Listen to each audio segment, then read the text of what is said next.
Imagine being grounded because your little brother threw his brand new iPad at the wall. Apparently, you've been a bad influence and you need to set a better example, even though you've done nothing. You have no privileges. You can't hang out with your friends, you have no internet, and it feels like jail. You would probably feel upset. This is why we stand with the resolution that the colonists were justified in resisting the British after the French and Indian War.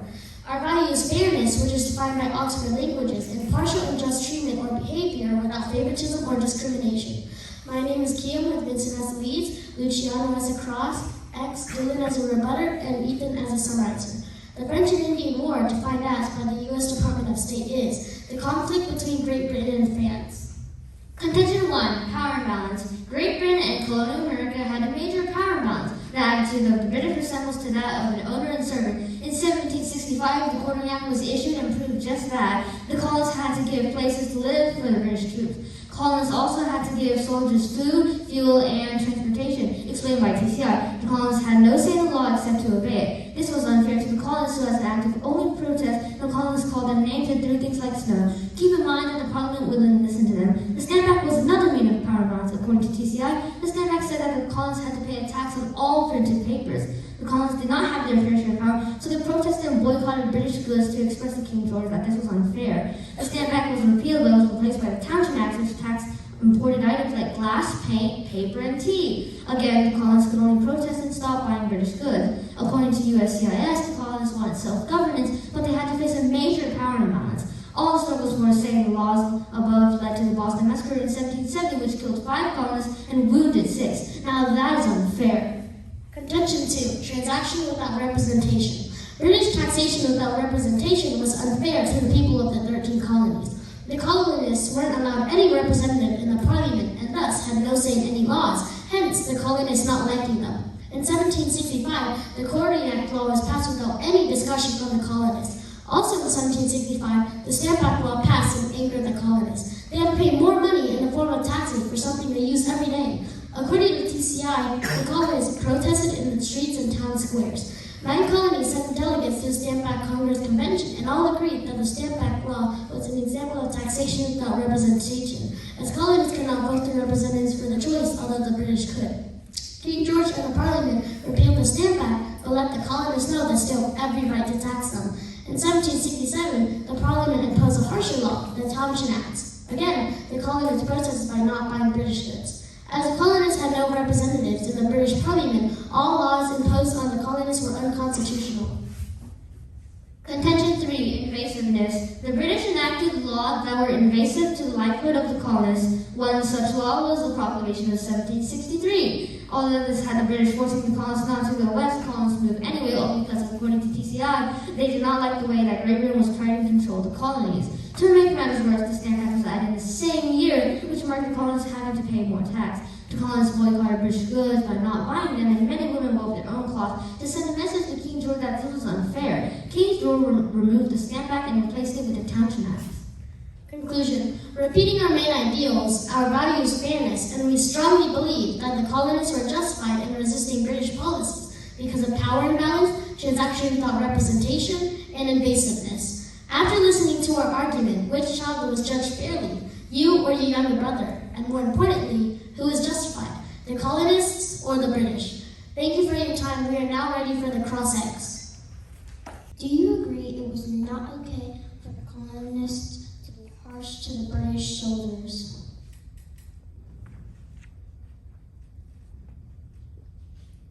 Can you repeat the question? Do you agree that it was okay for the colonists to be harsh to the British soldiers?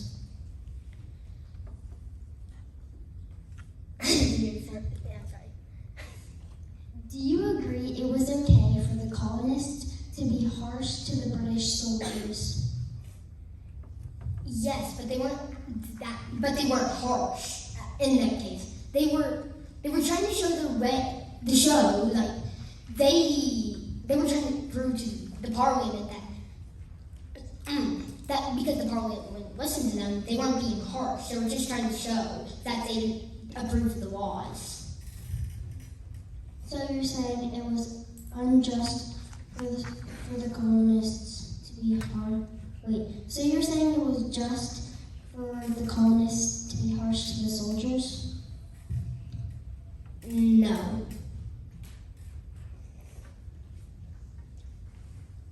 explain the meaning for your taglines?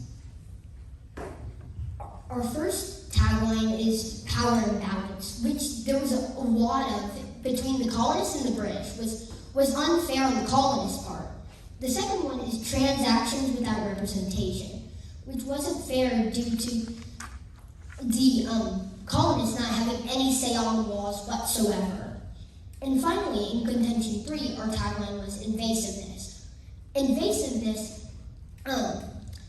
it was about the British being invasive, which in like things such as the Quartering Act, which weren't fair to the colonists. Weren't the colonists being invasive when they moved west and went into the American Indians' land? No, as they were trying to, yet again, show the British that they didn't approve of the laws being made. Weren't the laws made to keep them safe? Some of the time. For example, the intolerable acts were made to punish them harshly. Why were the intolerable acts made? To punish the colonists. What did the colonists do to be punished? They dumped 342 chests of tea in the ocean due to the Boston Massacre and the Tea Act. George, are you ready? I am. Imagine you're a British soldier in Boston, walking around trusting the colonists that reside there, when all of a sudden, colonists started throwing rocks and ice at you. Your trust in the colonists has been broken forever. Trust is the glue of life. It's the most essential ingredient in effective communication. It's a foundational principle that holds all relationships, quotes Stephen Covey, an American educator, author, businessman, and speaker. Hello, my name is Pedro Lee. I'm Ruth Covey. Our teammates are Aubrey the Cross-Ex of our butter, Amelia the Summarizer, and we strongly believe that the colonists were unjustified in resisting British policies after the French and Indian War. Our team values trust. Oxford Languages defines trust as the firm belief in reliability, truth, ability, or strength of someone or something. Contention 1. The colonists refused to trust that the British soldiers were appropriately punished for the Boston Massacre. On March 5, 1770, a crowd of colonists gathered at the Custom House and started throwing rocks and ice at a soldier guarding the building. 7 other soldiers, including Captain Thomas Preston, ran to protect him. One of the soldiers misheard the command fire and shot into the crowd for self-defense. This information was found in the TCI Social Studies textbook. The American Battlefield Trust states, loyalists argued that it was an unfortunate accident, the result of self-defense of the British soldiers from a threatening and dangerous mob. 2 soldiers were found guilty for manslaughter, and their punishment was for their hands to be branded with the letter N, states the National Constitution Center. Samuel Adams and Paul Revere used the massacre as propaganda and fueled the colonists' anger by passing out copies of a painting of the Boston Massacre. Even though the colonists knew that the soldiers were punished, they refused to trust that they were appropriately punished and still believed the propaganda that it was false scene of the massacre. Contention 2. The colonists caused more financial trouble. The Boston Tea Party was when the colonists dumped 342 chests of tea into the ocean, which cost $1.7 million. The colonists dumped the tea because of a little tax they had to pay.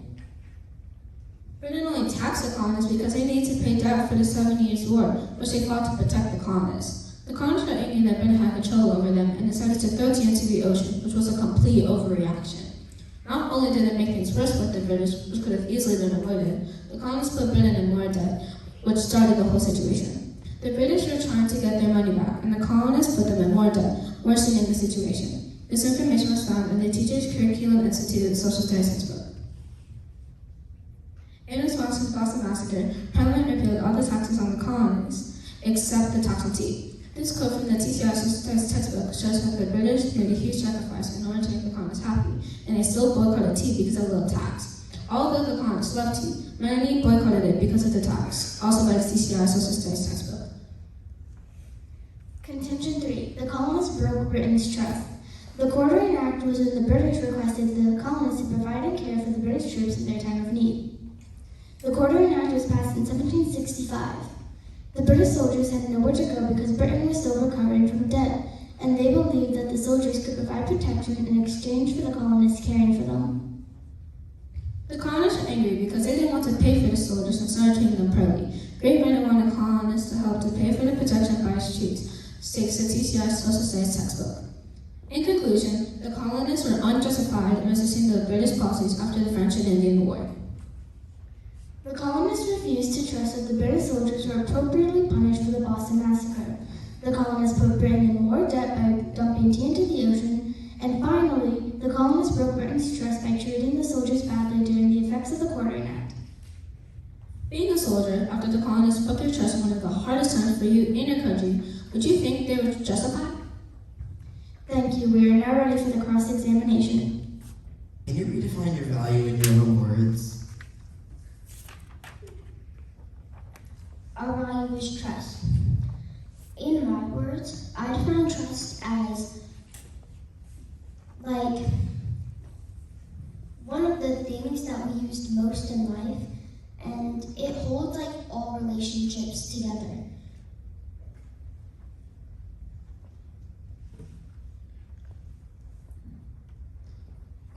Can I hear your source for where you said that the colonists made propaganda? Can you repeat the question? What was your source for the colonists making propaganda?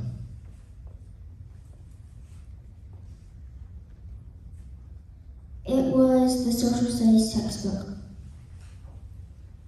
Do you have any sources, not including quotes, for your information apart from TCI?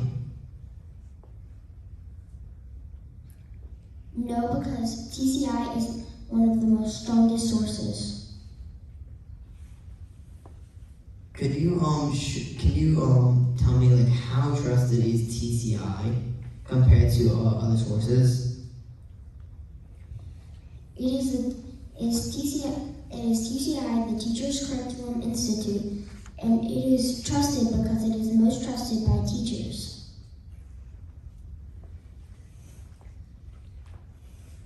So, you said that they got $1.7 million in tea, to be exact, correct?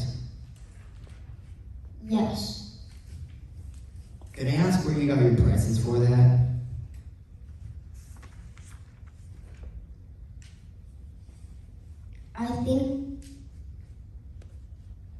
I don't know.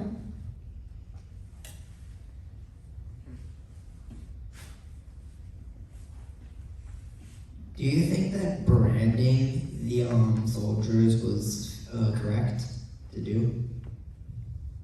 No, I think it went too far, and I think that placing a hot sheet of metal on someone's hand is a punishment that no one should have to endure.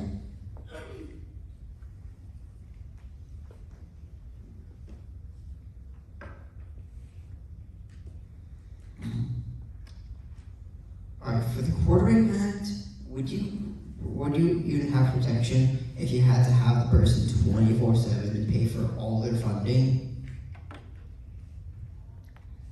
Technically, British was already funding the colonists. We stand and strongly agree with the affirmative, and that each and every colonist was justified to refuse British policies after the 7 Years' War. Liberty and justice also stand with our value. We approve of the colonists' fair and reasonable actions. Great Britain constantly depended on the colonists. In Contention 1, we argued that Great Britain treated the colonists unfairly. Great Britain made the colonists' consequences not reasonable and disarmed them, thinking they will harm the British. But instead, Britain brutally killed 5 and wounded 6 others in the Boston Massacre. In Contention 2, we argued that Great Britain used the colonists' money by adding many unapproved laws and taxes that charged high, expecting the colonists would pay. And finally, we argued in Contention 3 that Great Britain was involved in the colonists' homes and lives way too much. TCI covers a lot of factual information in both the Quartering Act and the Proclamation of 1768. An example of treating the colonists unfairly. Modern laws today say that murder is extremely serious and can set the killer off for trial to death sentence or life in prison. But with the learned information from TCI, the Boston Massacre instantly gave the British guard a free pass. This directly informs all of us that the British had less consequences than the colonists. All crimes should be judged ethically with fair courting and even better jury. Now for the negative arguments. Not only did our opponents state that the British soldiers killed the colonists as self-defense, but they They also had no trustable source. Our opponent stated that the TCI textbook said that the colonists spread propaganda about the Boston Massacre. TCI didn't state that.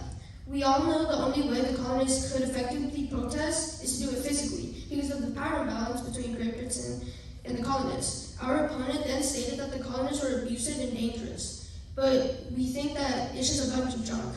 The soldiers didn't even flinch at what the colonists threw at them, but they simply overreacted and killed 5 colonists as their consequence. When our opponent stated that the colonists dumped over $1.7 million worth of tea in the ocean, the rebutter couldn't state where they got that information. Although our opponent had good information in both their contention 1 and contention 2, the contentions didn't fall into their value.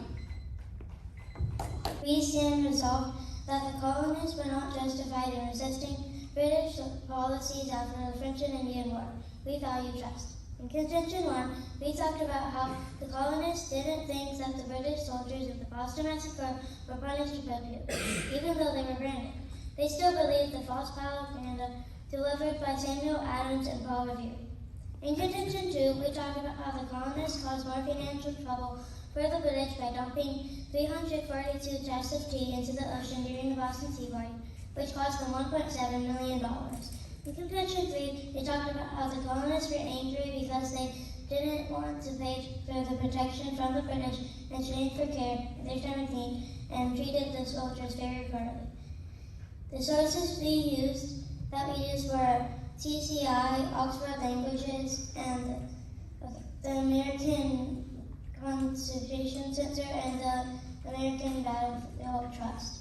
For the question if it was okay for the soldiers to be treated harshly, our opponent said it was just because that it was technically not harsh, just fighting power imbalance. But then wouldn't the colonists be hurting the British power and also feelings by not listening to them?